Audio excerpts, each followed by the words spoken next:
Nuevos ataques de Israel sobre el campo de refugiados de Al-Sati y el distrito gazatí de Al-Tufa dejan al menos 42 muertos, según las autoridades locales. Esto mientras las familias aún se recuperan de la matanza de otras 25 personas en Al-Mawasi, una zona que el propio Israel declara como zona humanitaria. Tenemos reporte. Y aumentan ataques entre Israel y Hezbollah en zona fronteriza con el Líbano. Esto mientras crece la preocupación por una posible escalada y extensión de la guerra en Gaza. En las últimas horas Israel se adjudicó el asesinato del líder de un grupo armado que supuestamente suministraba armas a Hamas. Y el portaaviones estadounidense Roosevelt se encuentra en Corea del Sur para realizar ejercicios militares navales junto a Seúl y Japón. Unos ejercicios acordados en 2023 para contrarrestar la actividad militar china y que llegan tras la polémica por el acuerdo militar entre Rusia y Corea del Norte. Bienvenidos a un nuevo informativo de France 24, mi nombre es Rodrigo Sedano y es un placer estar con ustedes. Vamos a abrir el informativo en la Franja de Gaza porque este sábado Israel ha matado al menos 42 personas en dos nuevos ataques sobre el campo de refugiados de Al-Sati y el distrito gazatí de Al-Tufa, según los reportes de las autoridades locales. El ejército israelí informó sin aportar pruebas al respecto haber atacado con sus aviones infraestructura de Hamas. El número de muertos palestinos en la guerra supera ya los 37.500. Este ataque tuvo lugar mientras las familias aún se recuperan de la matanza de otras 25 personas en Al-Mawasi, una zona en el sur del enclave que el propio Israel declara como zona humanitaria cerca de una base del Comité Internacional de la Cruz Roja. Nuestro corresponsal para Israel y los territorios palestinos, Federico Cueva Barberena, nos amplía. Una vez más, los palestinos en Gaza se ven expuestos a ataques en zonas marcadas como supuestamente seguras. Esta vez, al menos 25 personas fueron asesinadas y otras 50 resultaron heridas en los campamentos de desplazados de Al-Mawasi, en la costa sur de Gaza. Testigos en la zona dijeron a las agencias de noticias Reuters y AP que tanques israelíes dispararon 2 veces hacia el área cerca de las tiendas de campaña y del hospital montado por la Cruz Roja Internacional y que fue el segundo disparo el que causó un mayor daño. Por su parte, la Cruz Roja Internacional dijo que proyectiles de calibre pesado golpearon a escasos metros de sus oficinas, provocando destrozos en las instalaciones, e indicó que su hospital recibió a 22 de los fallecidos y a 45 de los heridos. También advirtió que no es el primer incidente grave de los últimos días, que previamente la estructura de la Cruz Roja fue alcanzada por balas, y recordó que tanto Israel como Hamas conocen la ubicación de sus instalaciones y deben preservar la vida de los civiles. De su lado, el ejército israelí aseguró no tener indicios de un ataque realizado por sus tropas en la zona, pero no ofreció más detalles, y lo ocurrido trajo rápidamente reminiscencias de otros ataques israelíes que impactaron en zonas humanitarias, como el ocurrido hace menos de un mes en Rafah, cuando un bombardeo israelí provocó un incendio en las tiendas que dejó al menos 45 víctimas. La intensificación de los bombardeos israelíes en centro y sur de Gaza y el avance de la invasión terrestre en Rafah se refleja en el último reporte del Ministerio de Salud de Gaza, que registra 101 palestinos muertos en las últimas 24 horas, la cifra más alta en 2 semanas. Entre tanto, siguen los ataques cruzados entre el Líbano e Israel y la preocupación por una escalada del conflicto armado es latente. En las últimas horas, Israel se adjudicó el asesinato del líder de un grupo armado que supuestamente suministraba armas a Hamas. La ONU ha hecho un pedido a que se detengan las hostilidades y alerta que el Líbano no puede convertirse en otra Gaza, mientras que Estados Unidos aboga por un acuerdo que concluya con los ataques en la frontera. El pueblo de Hiam, en el sur del Líbano, acaba de ser alcanzado por un ataque israelí. Inmediatamente los habitantes acuden en busca de posibles heridos. En la zona fronteriza, los disparos de cohetes son diarios entre el ejército israelí y Hezbollah, y la amenaza de una guerra directa se eleva cada vez más. Estas imágenes filmadas por un dron de Hezbollah muestran viviendas y sitios sensibles en Haifa, la mayor ciudad y puerto del norte de Israel. Al mismo tiempo, Israel ha difundido otras imágenes donde se ve a sus fuerzas atacando objetivos de Hezbollah. Una escalada vista con preocupación por muchos países y por Naciones Unidas. La población de la región y la población mundial no pueden permitir que Líbano se convierta en otro Gaza. El riesgo de expansión del conflicto en el Medio Oriente es real y debe evitarse. Los cascos azules desplegados en el sur del Líbano intentan calmar las tensiones, mientras que hace unos días Israel anunció que se han validado planes operativos para una ofensiva en Líbano. Pero según funcionarios estadounidenses, el sistema de defensa antiaérea de Israel podría no ser capaz de hacer frente a los ataques de Hezbollah. En los últimos años, el grupo chiita ha ampliado considerablemente su arsenal militar. Esto significa muchos ataques. La cúpula de hierro no sería capaz de cubrirlo todo. Podríamos quedarnos sin electricidad, sin internet. La Casa Blanca afirma que aún busca concluir un acuerdo que establezca un alto el fuego en Gaza y en el sur de la frontera libanesa. Irán vota el próximo 28 de junio para elegir al sucesor del fallecido presidente de la República Islámica, Ibrahim Raisi.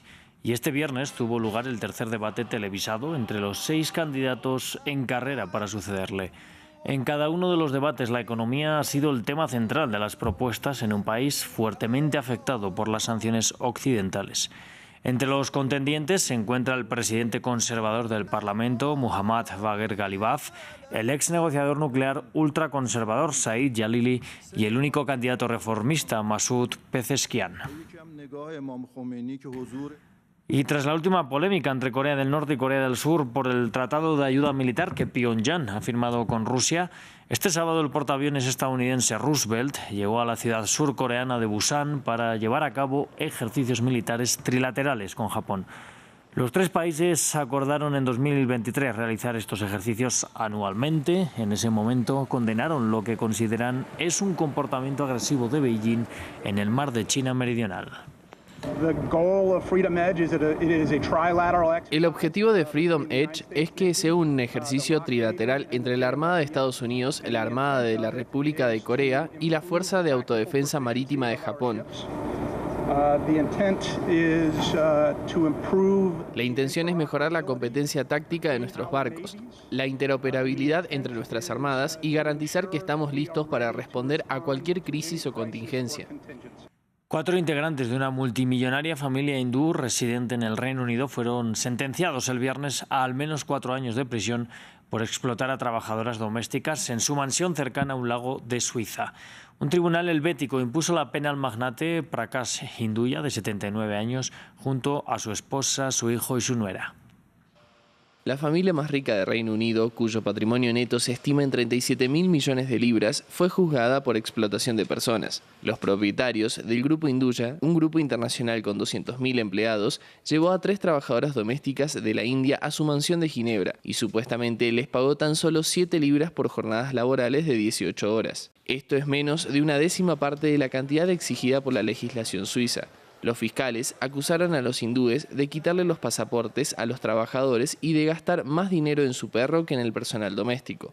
Los abogados que representan al magnate Prakash Hinduya, de 79 años, y a su esposa Kamal, negaron las acusaciones. Creo firmemente que deberían haber sido absueltos. El shock pasará. Nos recuperaremos rápidamente, llegaremos hasta el final y llevaremos el caso al Tribunal Federal e incluso al Tribunal Europeo de Derechos Humanos. Fueron absueltos de cargos anteriores de trata de personas, basándose en que el personal había llegado voluntariamente a Suiza. El tribunal suizo condenó a Prakash y a su esposa Kamal a 4 años y medio de prisión y a su hijo Ajay con su esposa Namrata a 4 años. Vamos a la cuenca mediterránea para hablar de los incendios que azotan Grecia con especial fuerza en el sur de su territorio. Las llamas se extienden mientras el país sufre una ola de calor que ha provocado temperaturas por encima de los 40 grados y se ha activado la alerta máxima en la capital Atenas. Una persona falleció el viernes mientras ayudaba en la extinción del fuego en la península del Peloponeso. En numerosas localidades intentan sobreponerse al desastre. Las condiciones climáticas fueron muy difíciles. Tuvimos vientos muy fuertes, nos movimos rápidamente, pero fue muy difícil lidiar con ellos. Se han quemado casas, establos, se ha quemado ganado. Ni siquiera estamos hablando de producción agrícola. Los daños son demasiado grandes. Hemos evacuado una decena de asentamientos. Este proceso parece haber ido bien, pero aún así, repito, el fenómeno continúa. Y tras el paso por México de Alberto, la primera tormenta tropical de la temporada de huracanes este 2024, las autoridades siguen evacuando personas y haciendo un recuento de los daños al norte del país. Esto mientras se prevén más lluvias en otros estados como Chiapas, Oaxaca, Puebla, Veracruz y Tamaulipas. Jorge Hurtado nos amplía. Pasaron muchos años para que los residentes de Monterrey volvieran a ver escenas como estas. El Estado mexicano hace un recuento de los daños tras el paso de Alberto, que generó el desbordamiento del río Santa Catarina, que atraviesa el área metropolitana de Monterrey. En la Huasteca, una región con impresionantes paisajes montañosos. Las inundaciones dejaron a varios vecinos incomunicados. Toda la calle se destruyó, no tenemos ya nada para comer, ni luz, ni agua, ni nada. Y todo el camino se destrozó, o sea, saliendo de la casa todo estaba destrozado. No. Unas 40 personas fueron evacuadas, otros 100 eran rescatados en helicóptero. La tormenta provocó la muerte de 4 personas en Nuevo León, cuyo gobierno se mantiene en alerta máxima. Pese a los estragos, muchos ven favorable que las lluvias llenaran nuevamente las presas, en uno de los estados con mayor crisis hídrica del país. Les comparto el corte de los niveles de las presas de hoy. Presa La Boca, 105,85%. Presa Cerro Prieto, 27,38%. Presa El Cuchillo, 45,67%. Las lluvias van a continuar a lo largo del día, así que sigamos cuidándonos. Alberto fue la primera tormenta con nombre de la temporada de huracanes. Tras tocar tierra se debilitó hasta convertirse en depresión tropical. Mientras Nuevo León busca volver a la normalidad, se preparan para otro fenómeno meteorológico que llegaría el domingo, aunque de menor intensidad. Y vamos a Namibia, en África, donde un tribunal superior declaró inconstitucionales 2 leyes de la era colonial que criminalizaban las relaciones entre personas del mismo sexo, en lo que ya es considerada una victoria histórica para la comunidad LGBTQ+ en ese país. Grupos activistas celebraron el dictamen y han afirmado que las leyes perpetuaban el círculo de discriminación contra personas homosexuales.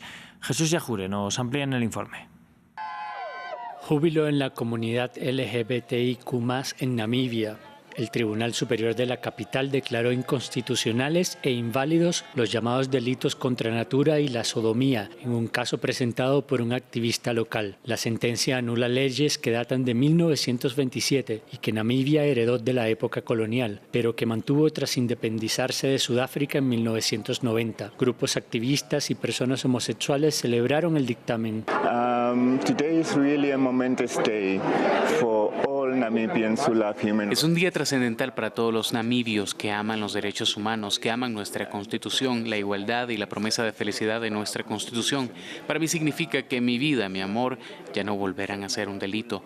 Durante los últimos 30 años siempre hemos sido criminales a la fuga. For the past 30 years, as a gay man, we've always been criminals on the run. Aunque las condenas eran relativamente escasas en Namibia, estas leyes incentivaban la discriminación contra la comunidad LGBTIQ+ y hacían que las personas homosexuales vivieran con miedo a ser detenidas. Estamos increíblemente eufóricos. Esto significa que estamos un paso más cerca de la igualdad, un paso más cerca de la igualdad de oportunidades, de tener nuestros derechos, de sentirnos protegidos, de sentirnos seguros en nuestro propio país. Las relaciones sexuales entre personas del mismo sexo están prohibidas en más de la mitad de los 54 países africanos, según ILGA, Organización Internacional de Apoyo a los Derechos LGBTIQ+. Sudáfrica despenalizó las relaciones homosexuales y es el único país del continente que permite a las parejas LGBTIQ+ adoptar niños, casarse y formar uniones civiles. El año pasado, Uganda promulgó una de las leyes anti-LGBTIQ+ más duras del mundo, que incluía la pena de muerte por homosexualidad agravada, a pesar de las condenas generalizadas de Occidente. Cerramos con imágenes del primer satélite astronómico desarrollado en conjunto entre China y Francia, que fue puesto en órbita este sábado. La misión busca estudiar la explosión de estrellas lejanas y los rayos gamma que desatan y fue lanzada desde el centro de lanzamiento de satélites de Xinshan, en el suroccidente chino. El satélite ha sido enviado a una órbita de más de 600 kilómetros sobre la Tierra y tiene una vida útil diseñada de 5 años, si bien los científicos esperan que pueda durar hasta 20 años. Bueno, pues con las imágenes de este satélite nos vamos a despedir, pero yo les invito a que sigan aquí en France 24. Además, ya saben que siempre van a poder ampliar toda esta y mucha más información en nuestro sitio web france24.com.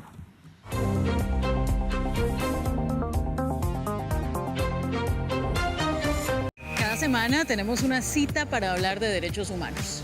Ellas Hoy es el programa dedicado a las mujeres y a nuestras diversidades, para revisar nuestras luchas constantes, cómo cambia el mundo y también nuestros logros. Aquí entrevistamos a las que generan el cambio en el mundo y les contamos sus historias. Ellas Hoy, el programa de las mujeres. Véanos cada semana en France 24 y france24.com.